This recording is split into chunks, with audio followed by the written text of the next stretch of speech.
saya harap ahli-ahli parlimen dari Sabah dan Sarawak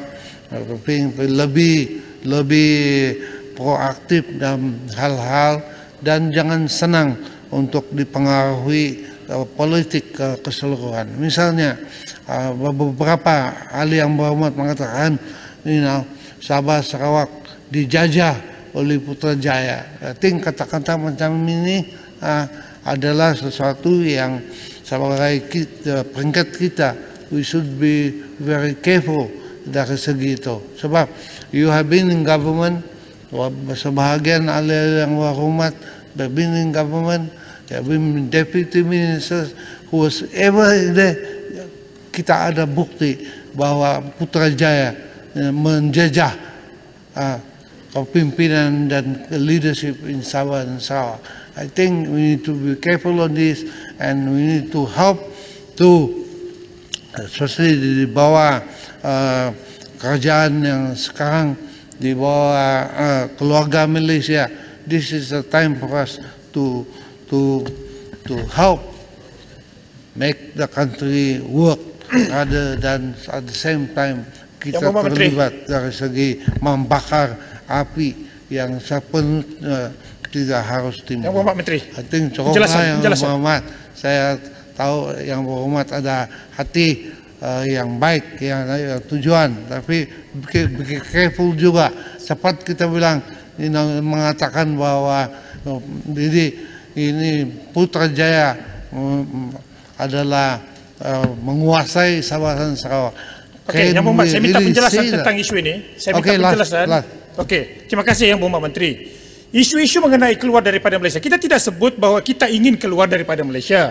Apa yang kita sebutkan di dalam Dewan yang mulia ini berkenaan dengan treatment by the federal government to the state of Sabah and Sarawak. Perkara ini sudah berlarutan hampir 58 tahun Yang Berhormat Menteri. Hari ini Yang Berhormat Menteri yang menjaga hal ehwal Sabah datang daripada Sabah. Yang menjaga hal ehwal undang-undang datang daripada Sarawak. Jadi kalau kita masih lagi bercerita tentang isu ini pada ketika pemimpin Sabah sudah berada di sana dan Sarawak, jadi kita tidak boleh persalahkan Putrajaya lagi sebab kebodohan kita selaku pemimpin Sabah. Itu sebabnya apa yang kita sebutkan di dalam Dewan Rakyat ini Yang Berhormat Menteri berkenaan dengan peruntukan yang ada. Tadi disebut oleh Yang Berhormat Menteri, ada peruntukan diturunkan kepada Sabah 5 bilion. Yang Berhormat Kinabatangan ada di sini. Tapi tidak semua 5 bilion ini dibelanjakan keseluruhannya. Itu yang kita sebut. Kita desak kerajaan persekutuan mengubah sistem lapuk ini, serahkan peruntukan ini kepada negeri Sabah supaya tidak ada isu lagi berkenaan jika peruntukan tidak habis dibelanjakan. Perlu disalahkan kerajaan negeri kalau tidak habis dibelanjakan. Persoalan dia nih Yang Berhormat Menteri sudah lama. Setiap 5 bilion yang diperuntukkan kepada Sabah tidak pernah habis dipakai. Itulah sudahlah kita sebut 5 bilion tidak cukup, tidak sesuai dengan sumber KDNK negeri Sabah yang kita sediakan kepada kerajaan persekutuan. 5 bilion yang diberikan setiap tahun pun tidak habis dibelanjakan Yang Berhormat Menteri. Itu yang kita minta selaku menteri yang berasal daripada Sabah, perjuangkan perkara ini, sebutkan di dalam kabinet, serahkan, kena buat satu reformasi pentadbiran agar peruntukan sewajarnya diberikan sepenuhnya kepada Sabah dan Sarawak. Terima kasih. Tambahan sedikit lagi Yang Berhormat. Tambahan sedikit dah hal itu. Masa dah nak tambah dah, tuaran dah banyak kali dah. Sikit saja. Cukuplah, cukup. Yang Berhormat, tolong. Kita semua tahu dah isu tu. Bagi Yang Berhormat Menteri ringkaskan dan buat pengulungan. Maaf. Yang Berhormat Menteri, mikrofon. Pendek saja. Tambahan pada yang minta maaf.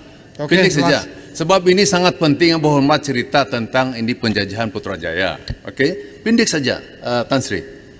Soal bajet untuk Mahkamah Sabah dan Sarawak. Dia tidak ada bajet. Dia terpaksa minta pada Putrajaya. Itu apa? Itu bukan penjajahan. Adakah Yang Berhormat telah memperjuangkan supaya Mahkamah Sabah dan Sarawak diberi bajet dalam bajet tahunan? Mereka tidak ada bajet tahunan. Dia akan minta daripada Putrajaya. Itu contoh Yang Berhormat. Tolong jawab. Terima kasih. Yang Berhormat Menteri, tolong. Yang Berhormat Menteri, Yang Berhormat Menteri. Bajet government. Yang Berhormat Menteri. Yang Berhormat Menteri. Celah sikit. Yang Berhormat Menteri, Beaufort. Oh, okay. Boleh Yang Berhormat Menteri dulu bersama-sama dengan tuaran adalah menteri dalam kabinet Malaysia. Ada tak diperjuangkan hal ini? Itulah saya cakapkan tadi, ini adalah tugas kita semua. I mean, where is it ever conceive that each state to do by the federal government untuk membuat budget. Of course, it's a state government budget. And we are moving further into what ought to be done. First time dari segi rancangan Malaysia ke-12 di mana you can do your budget more or less dari segi development, dari segi chapter 7 dalam budget misalnya.